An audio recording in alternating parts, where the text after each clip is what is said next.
Hola a todos. Hoy empezamos las primeras píldoras que queríamos lanzar pues, a través del Grupo Joven de GTQ, en la que vamos a intentar resumir, gracias a la ayuda de algunos de los miembros del Grupo Joven, pues, artículos que son de especial relevancia para el manejo de la enfermedad inflamatoria intestinal. En este caso tenemos la suerte de contar con María Sánchez Azofra, que aparte de miembro del Grupo Joven de GTQ es adjunta de la Unidad Inflamatoria del Hospital Universitario La Paz de Madrid. Y el artículo que hemos elegido es la guía reciente de GTQ sobre la monitorización terapéutica de los fármacos biológicos en enfermedad inflamatoria intestinal. Hola María, ¿qué nos puedes contar de esta guía? Hola. Bueno, pues para empezar, como veis en la diapositiva, son múltiples las técnicas que tenemos disponibles para la determinación de los niveles de fármaco y de anticuerpos antifármaco. La correlación que hay entre ellas es muy buena, pero sí que es verdad que a la hora de compararlas sí que se han detectado diferencias entre ellas, por lo que la guía nos recomienda que siempre se monitorice con una misma técnica y, de ser posible, con un mismo laboratorio.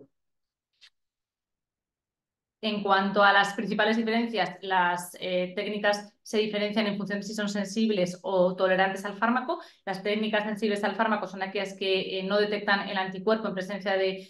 biológico detectable en sangre debido a interferencias por inhibición competitiva por formación de inmunocomplejos. Entonces, que el anticuerpo se une al fármaco biológico formando un inmunocomplejo que no es capaz de detectarlo la técnica, y por el contrario, las técnicas tolerantes al fármaco sí que son capaces de cuantificar el anticuerpo en presencia de fármaco detectable. Y esto es especialmente interesante durante la inducción, en la que los niveles se encuentran elevados y, por tanto, por una técnica sensible no seríamos capaces de detectar estos anticuerpos que, como sabéis, pues se asocian a un mayor riesgo de fallo primario y de pérdida secundaria de respuesta, de tal manera que detectarlos precozmente pues nos puede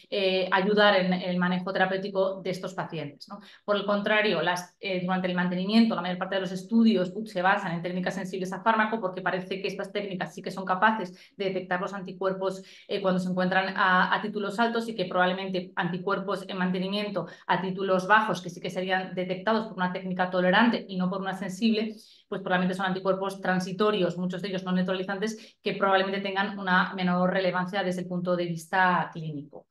Y dentro de las múltiples técnicas que había en la tabla, la más utilizada es la ELISA, que es la que más se utiliza tanto en práctica clínica como en estudios, y que tiene una elevada sensibilidad y un bajo coste, pero que su principal limitación es que es una técnica sensible y, por tanto, tiene un mayor porcentaje de falsos negativos en la detección de anticuerpos.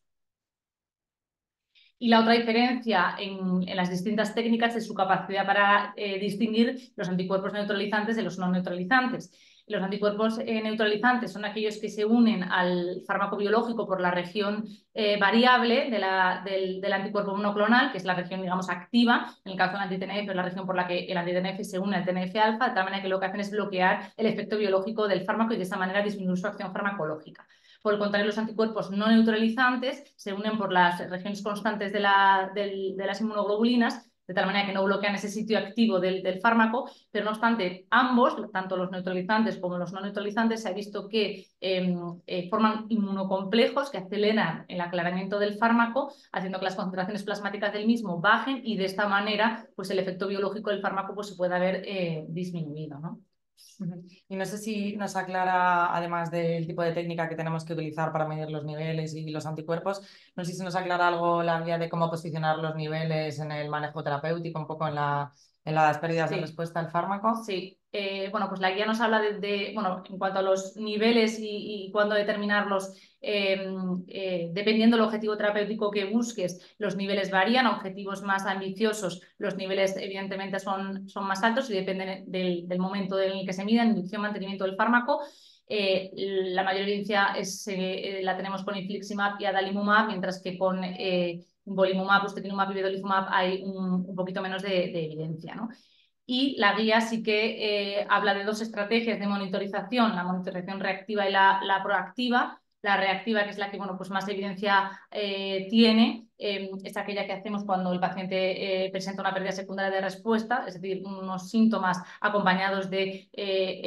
una actividad inflamatoria evidenciada por biomarcadores, endoscopia o ecografía. Y entonces, bueno, pues en este escenario sí que la determinación de niveles y de anticuerpos se ha visto que es beneficiosa y útil, de tal manera que si nos encontramos con niveles bajos, lo que se considera un fallo farmacocinético, se recomienda intensificar el tratamiento. Si tenemos niveles altos del fármaco, hablamos de un fallo farmacodinámico y se recomienda cambiar a un fármaco con distinto mecanismo de acción, y cuando nos encontramos con anticuerpos antifármaco hablamos de un fallo inmunogénico, y en este escenario pues depende si los títulos de anticuerpos son altos o el paciente experimenta síntomas o efectos secundarios derivados de esa inmunogenicidad, se suele recomendar cambiar el tratamiento o bien hacer un swap a otro mecanismo de acción, o si nos planteamos un segundo anti-TNF, siempre intentar asociar un tiopurínico y monitorizar de forma un poquito más proactiva los niveles por el riesgo de que haga inmunogenicidad a este segundo anti-TNF. Y en caso de que el paciente, por el contrario, tenga anticuerpos ya a títulos altos, o sea, a títulos bajos, perdón, se recomienda intensificar el tratamiento y si no tiene un tiopurúnico, asociarlo. Y la otra estrategia es la proactiva, que es aquella en la que medimos niveles en ausencia de actividad y hacemos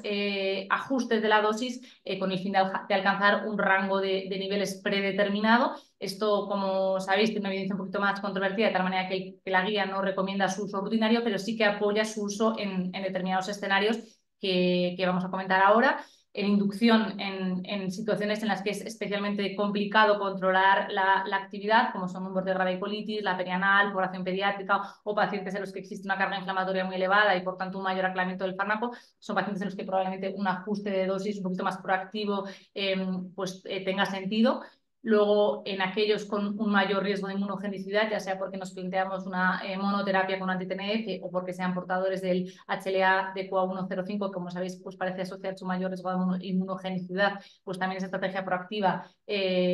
pues parece que puede tener sentido. En pacientes en los que vayamos a hacer una desescalada de biológico, que vayamos a bajar dosis, se recomienda siempre, una vez se ha hecho el cambio de dosis, monitorizar a posteriori los niveles para asegurar que persistan en un rango terapéutico adecuado. Y también en caso de retirada de biológico o en caso de retirada de biológico se recomienda el uso de los niveles, ¿no? Entonces, como sabéis, en estos escenarios siempre se recomienda confirmar la remisión profunda, clínica endoscópica radiológica y la decisión de suspensión de anti-TNF versus tiopurúnico con pacientes que venían de un tratamiento combinado, pues hacerla basada en niveles, de tal manera que si el paciente tiene niveles bajos, nos plantearíamos suspender el anti-TNF y mantener el tiopurúnico, asumiendo que, bueno, pues probablemente la remisión no sea gracias al biológico, sino más bien al tiopurúnico u otras circunstancias. Se ha visto que estos pacientes con niveles bajos, al suspender el anti-TNF, no tienen mayor riesgo de recaída y, por el contrario, aquellos que tienen niveles de anti-TNF normales o altos, pues quizás lo adecuado sería suspender el anti-TNF y mantener el biológico, porque estos sí que son pacientes que al retirar el biológico se ha demostrado que tiene mayor riesgo de recidiva, ¿no?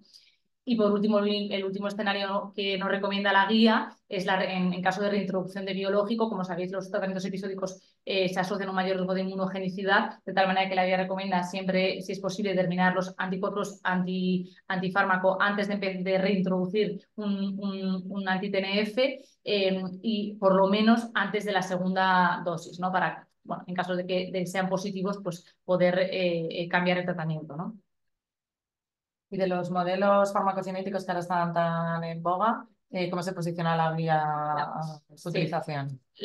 Bueno, la guía, la razón un poco de los modelos farmacocinéticos es que al final la exposición a un fármaco biológico es muy variable dependiendo de muchos factores, la vía de administración, el peso del paciente, la carga inflamatoria, la presencia de anticuerpos. Entonces, la idea un poco del modelo farmacocinético es identificar a aquellos pacientes que tienen una exposición inadecuada al fármaco y por tanto que tienen mayor riesgo de no responder, de un fracaso terapéutico, identificarlos de forma precoz, elegir qué dosis, qué pauta posológica, tanto en inducción como en mantenimiento, es la más adecuada en ese paciente en concreto y de esta manera pues optimizar eficacia y seguridad y además pues hacer una gestión eficiente de biológicos, ¿no? Por tanto, yo creo que es un camino hacia el que iremos, yo creo que la mayor parte de unidades probablemente, ¿no? Implementar esto en nuestra práctica clínica.